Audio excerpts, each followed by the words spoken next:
Hello, welcome to my channel. ఈరోజు ఈ వీడియోలో గత ప్రభుత్వంలో టీటీడీలో చాలా వరకు అవినీతి ఆరోపణలు రావడం జరుగుతుంది.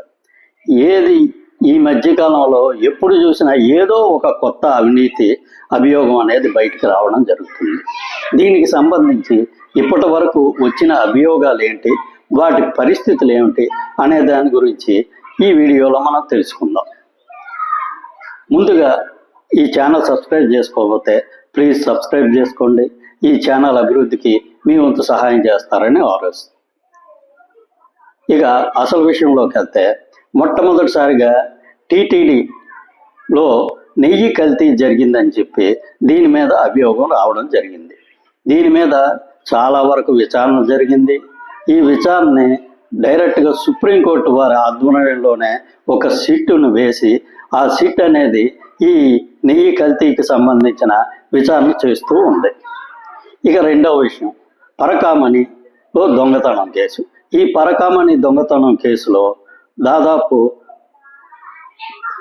72,000 రూపాయలు దొంగతనం జరిగింది. కానీ దానికి ప్రాయశ్చిత్తంగా ఆయన 14 కోట్ల రూపాయలు ఇచ్చారు. కాబట్టి ఈ విషయంలో ఆయన అభినందించాలని మాజీ ముఖ్యమంత్రి శ్రీ జగన్మోహన్ రెడ్డి గారు చెప్పడం జరిగింది. కాకపోతే ఇది ఏమాత్రం చిన్న విషయం కాదు. దీని మీద చాలా లోతుగా అధ్యయనం జరగాలి. అదేవిధంగా పరకామణిలో ఎవరిని పడితే వాళ్ళని తీసుకోకూడదు. దీనికి కొంతమంది పెర్మనెంట్ ఉద్యోగస్తులు ఉండాలని చెప్పి హైకోర్టు వాళ్ళు ఆదేశించడం జరిగింది. అదేవిధంగా పరకామణిలో ముందు ఇటువంటి పరిస్థితులు రాకుండా చాలా సెక్యూరిటీని చాలా భారీ ఎత్తున పెంచాలని చెప్పి కూడా హైకోర్టు వారు ఆదేశించడం జరిగింది. దీని మీద ప్రస్తుతం విచారణ కార్యక్రమాలు జరుగుతూ ఉన్నాయి.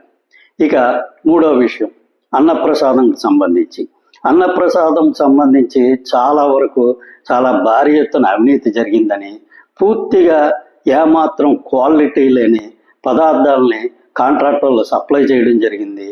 దీంట్లో కొన్ని కోట్ల రూపాయల చేతులు మారాయని చెప్పి కూడా అభియోగాలు రావడం జరిగింది. ఇక లేటెస్ట్గా వచ్చిన కొత్త అభియోగం ఏంటంటే, తిరుచానూరు అమ్మవారి దేవాలయం గోపురానికి బంగారు పూత చేయడం కోసమని టీటీడీ వారు 100 కేజీల బంగారాన్ని సమకూర్చడం జరిగింది. కాకపోతే దీంట్లో కేవలం 50 కేజీలు మాత్రమే ఉపయోగించి 50 కేజీలు అనేది పక్కదారి పట్టిందని చెప్పి విజిలెన్స్ వారు నిర్ధారించడం జరిగింది. దీని మీద పూర్తి స్థాయిలోని విచారణ జరుగుతుంది.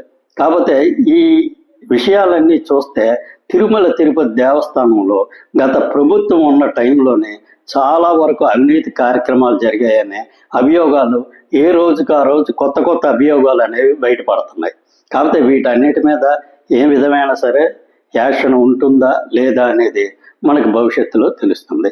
కాకపోతే ఇక్కడ వైఎస్ఆర్సీపీ ప్రభుత్వం మీద చాలా తీవ్రమైన వ్యతిరేక భావం అయితే తిరుమల తిరుపతికి సంబంధించిన భక్తుల విషయంలో చాలా వరకు ఏర్పడిపోవడం జరిగింది.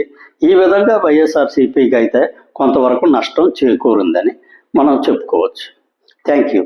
ఈ వీడియో నచ్చినట్లయితే ఈ ఛానల్ సబ్స్క్రైబ్ చేసుకోండి. Thank you very much.